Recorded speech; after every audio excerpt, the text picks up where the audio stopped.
Hey everybody, it's Lon.TV, and it's time once again for your weekly wrap-up. And this week we're going to talk all about my local power company and how they essentially put me out of business for another work week.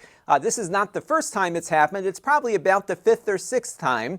They do this because they just don't care about customers, and they have essentially hijacked the regulatory environment that allows them to continue treating us all like garbage. We've got a lot to talk about now, so let's get to it.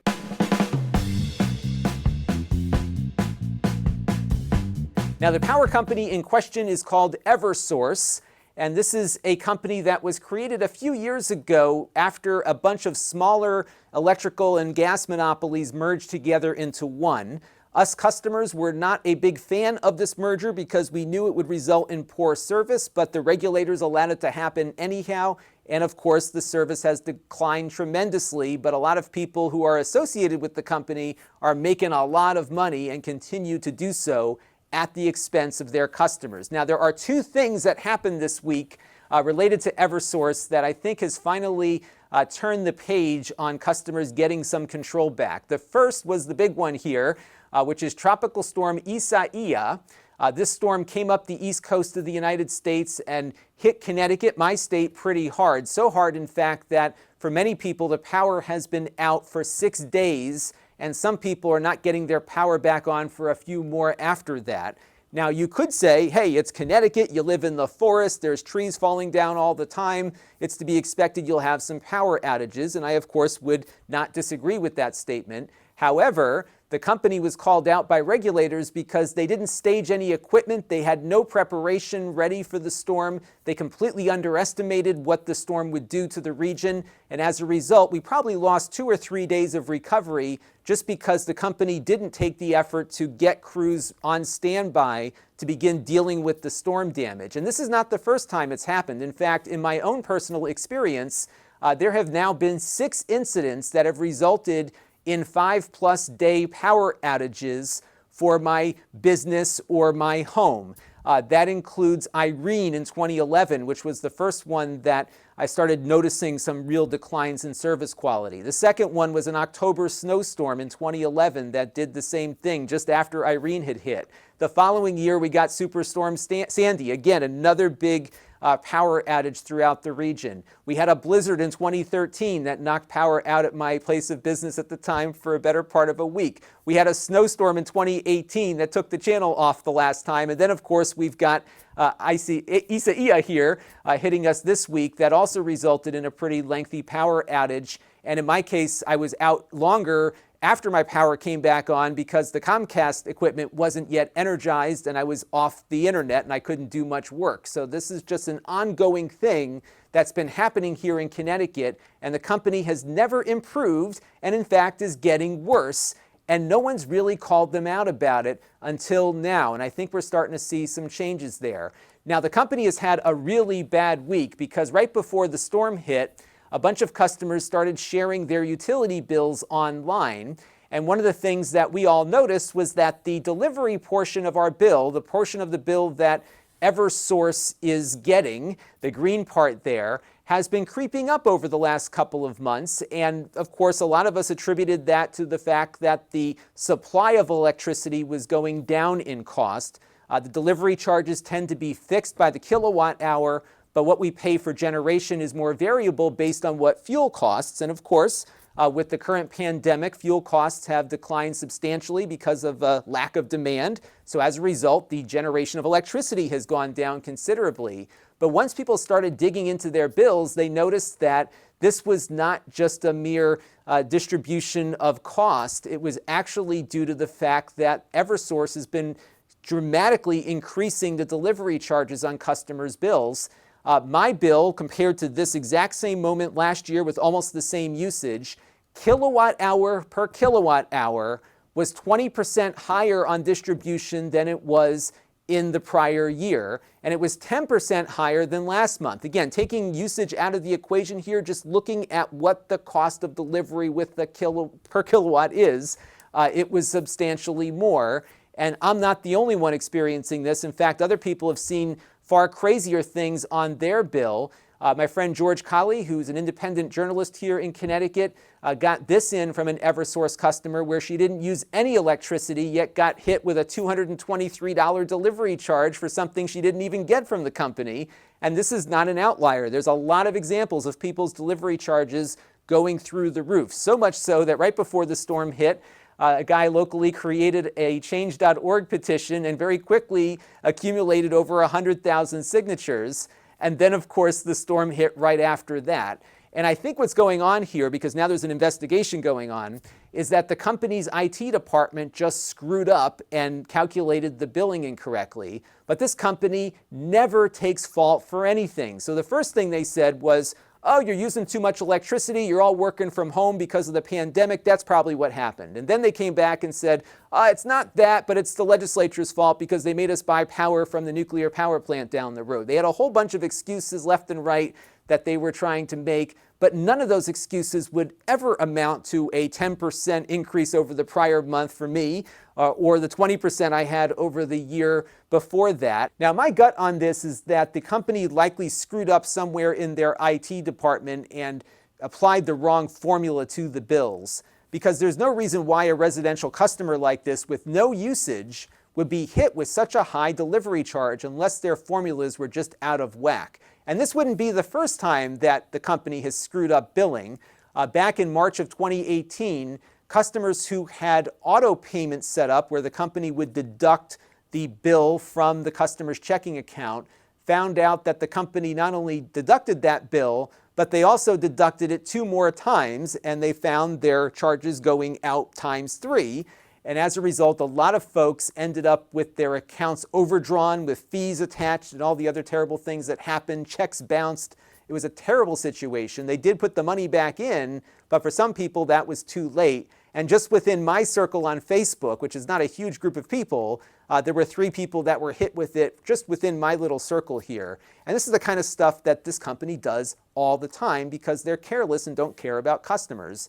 And they also don't care about their employees, because when the big merger happened and Eversource was created, they ended up laying off all of their local IT workers, and they brought in new workers from India at a lower price through the H-1B visa program, which was not designed to replace workers at all, but that's what the company did with the H-1B visa. And you got to read this story, because not only were these people laid off, but before they lost their job, they had to train their replacements, and if they didn't, they would lose their severance. And they were also under a muzzle. They basically put a gag order on all of the employees and said to them, look, you can't talk about what happened here, and if you do say anything, we're going to take your severance package away. And that's how this company operates. They don't care about anyone but themselves and their shareholders. Employees and customers be damned. So moving back now to the current issue this week, which is the aftermath of this tropical storm.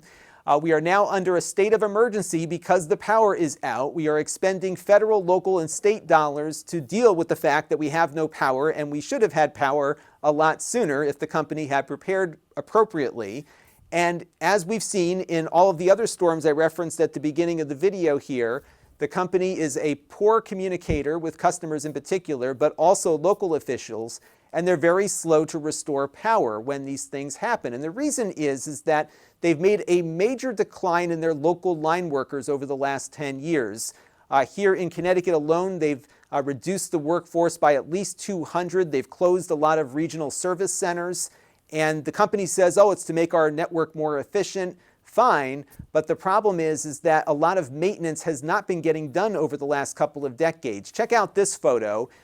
This was a feeder line that was going into the industrial park in my town, which is where I used to work. There's several hundred people working in there.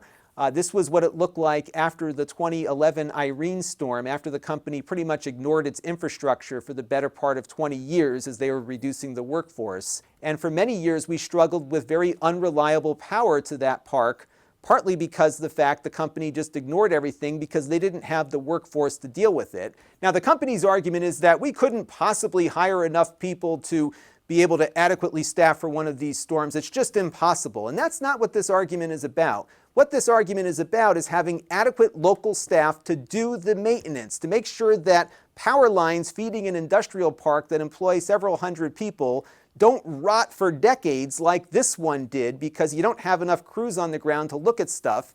It also means you don't close all the regional service centers that were doing that work, because when the storm does roll through, your damage is far worse. Now, the even crazier part here is that we spent hundreds of millions of dollars to harden the network after all of these storms ripped through over the last 8 years. And all it took was a minor tropical storm to blow the whole network up again. So what did we get for that money? Not much. And here's another issue that comes up when you don't have enough local staff. Local municipalities are getting all this mutual aid support. A bunch of trucks rolled into this town here, and they were sitting because there wasn't a local Eversource crew to guide them to where they needed to make repairs. And as a result, the recovery was slowed because the local staff isn't adequate to support even the mutual aid crews coming in to deal with the storm repair.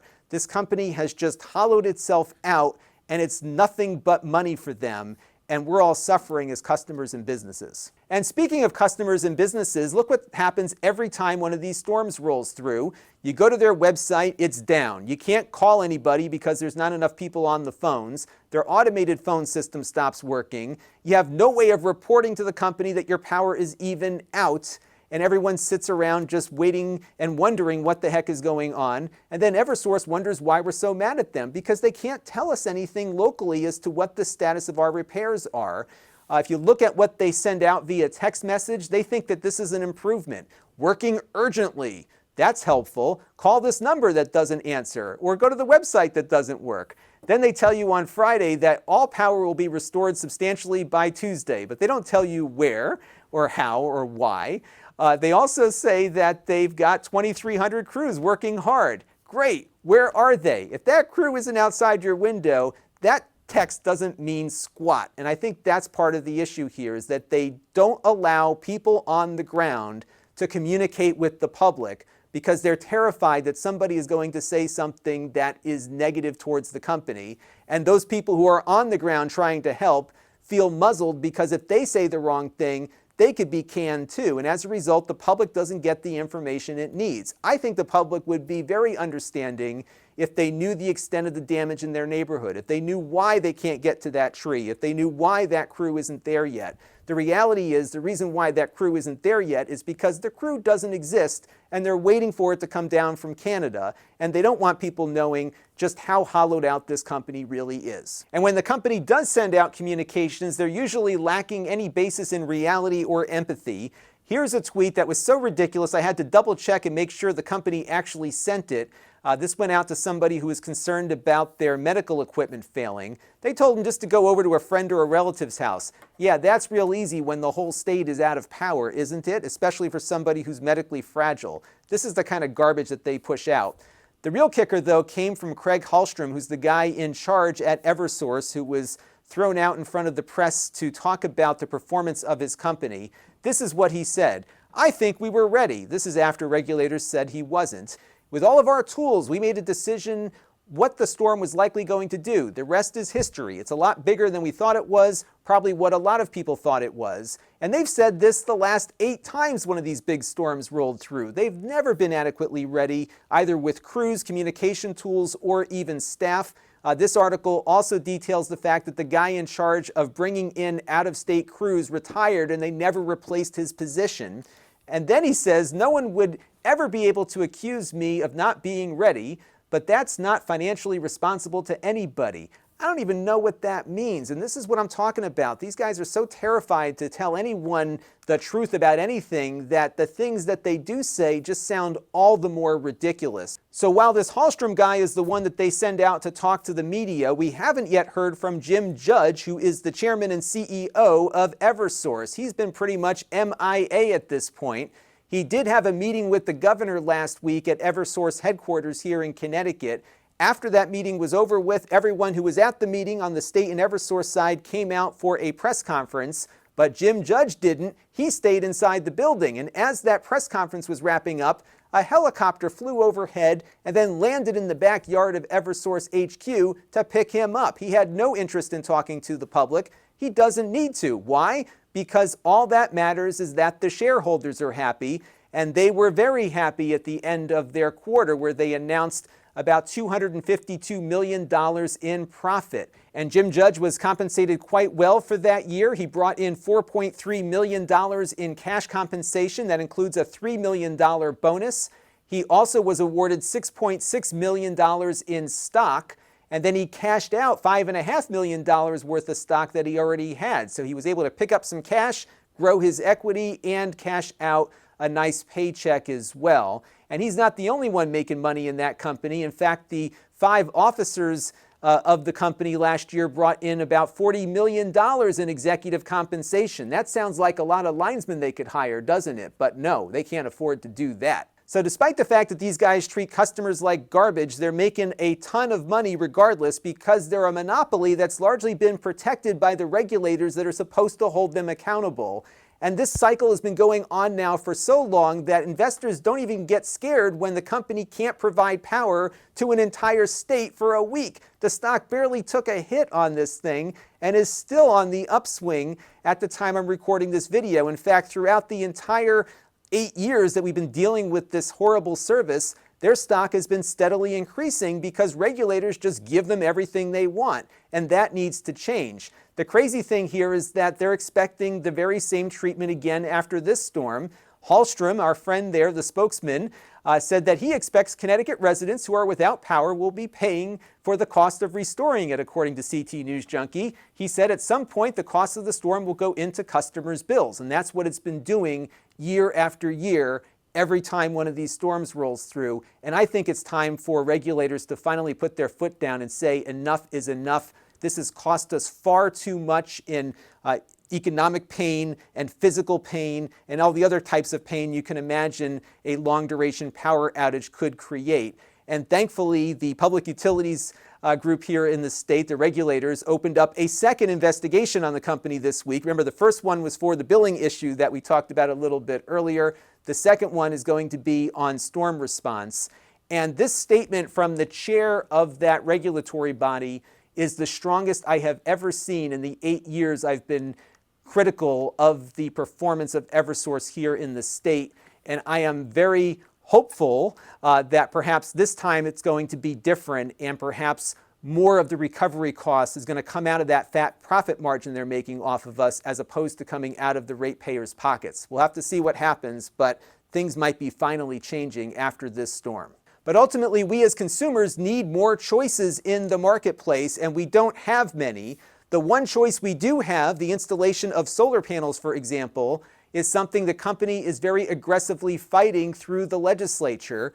They were successful a couple of years ago at eliminating the net metering law here in the state.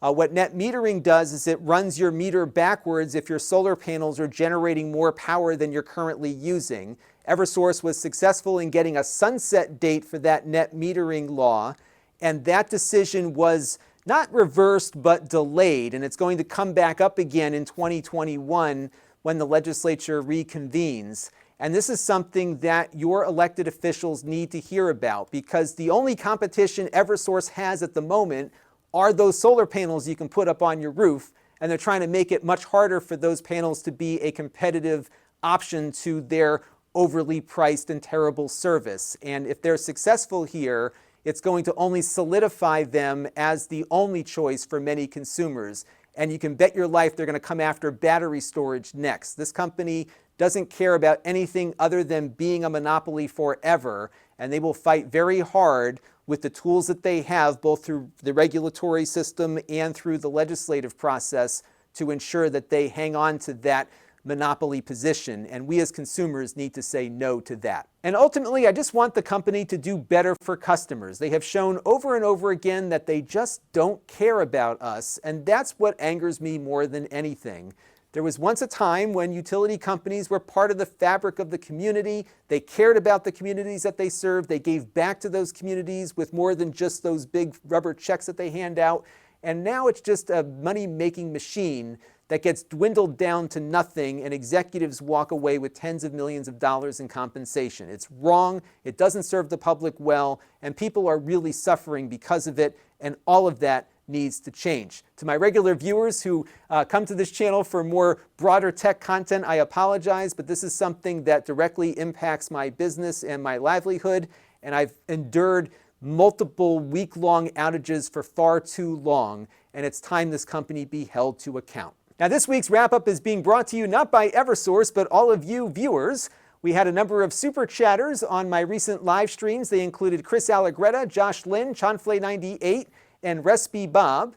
And then we had a bunch of new supporters on the channel, including Hans Kessler, who made a contribution via my donor box page, Walt C. and Stephanie Weaver and Jimmy Keith all contributed via the YouTube membership program. And then Michael Eggers and Tom Ruffley contributed via Patreon. I want to thank everyone for their contributions to the channel this week and everyone who's been contributing on an ongoing basis. And I want to thank all of you who watch on a regular basis too, because all of those things equal channel growth. If you want to support the channel, you can. You can go to Lon.TV/support and make a monthly or a one-time contribution to the channel. We, of course, also support that YouTube membership program, and you can join just by clicking the button below this video, and you'll get a cool badge next to your name. Let's take a look now at the weekend review. We did get 2 live streams in between the power and internet outage I had here. We did a bunch of unboxings and whatnot on the first video, and then we were playing around with the new Google Pixel 4a that came in the other day. I'll have a review of this coming up probably next week when it's released, so stay tuned. A nice upgrade to their mid-range phone. We had some unboxings on the Extras channel because we unboxed that little phone while we were doing the live stream. You can now watch the unboxing as a recorded video right there on the Extras channel. We also unboxed a pair of ThinkPads from Lenovo. One is powered by Intel, the other AMD, and we're going to have a nice side-by-side review of those coming up a little later this week. On the main channel, we didn't get that much out this week because of the power and internet issues we were having, but I did do a video on my first step towards the Gigabit Pro service that Comcast is bringing to the house. I'm very excited to have that. By the way, they're bringing it here because I'm a customer that they don't want to lose because they're starting to get some competitors rolling into town. That's changing things, isn't it? How about that? We also have a review of a little HDMI capture box called the HD60 Pro / Saturn NS110. What's neat about this box is that it doubles as a recorder, so you can actually record to an SD card on this little device that you carry around with you. A pretty convenient little thing to play with there, and I thought it was kind of neat. So this week on the channel, we've got a couple of things on the docket, including those Lenovo laptops. We're going to take a look at the new outdoor Wisecam. That was something we were going to review last week, of course, but couldn't. This week we will be able to. The good news is it's been up on my garage there and it survived the tropical storm, so it's pretty rugged and was able to maintain itself throughout a pretty good walloping there, so that was a good sign. We're also going to try to take a look at this new Logitech keyboard that I got in, and we're also going to look at the new Dell XPS 15. Again, all things I had hoped to get to you last week, but now we are a week behind. Thank you, Eversource. If you like what I do and want to get notified every time we go live or upload a video, you can click on that notification bell. We also have other channels where you can find me, including my Amazon shop, where we're going to start doing some really fun live streams involving discounts that we can offer during the stream. I'll have more news about that soon, but basically what will happen is we'll do my live streams like I usually do, and we'll have offers from different companies that have sent things to the channel where you can get a good price or a discount on something sold via Amazon. I'll have more details about how that's going to work very shortly. If you want to find out when we do those streams, you can sign up for my email list at Lon.TV/email. We also have the Facebook group, which is always an active place to communicate with me and other viewers of the channel. And then, of course, we've got my store at Lon.TV/store, where I sell previously used items that we reviewed here on the channel, and you can sign up for a store alert every time I add something there. I definitely have an Acer laptop going up there very shortly, and then I got 2 more Acer laptops in that I bought, all with AMD processors. Those will probably be listed soon, so definitely sign up on that email list there so you can be notified when you have the opportunity to buy one of those and take it off my hand. That is going to do it for this week's weekly wrap-up. Thank you for letting me rant. This company drives me crazy, and it feels good to share my feelings every once in a while, and I hope you don't mind. That's going to do it for now. Until next time, this is Lon Seidman. Thanks for watching. This channel is brought to you by the Lon.TV supporters, including gold level supporters Tom Albrecht, Chris Allegretta, David Hockman, Brian Parker, Mike Patterson, and Bill Pomerantz. If you want to help the channel, you can by contributing as little as $1 a month.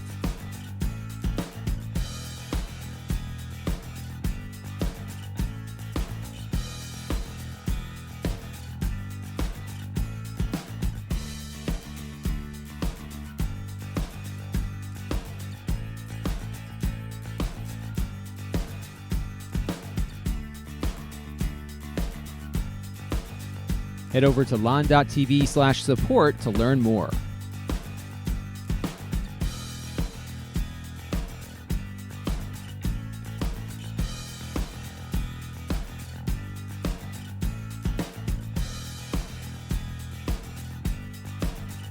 And don't forget to subscribe. Visit Lon.TV/s.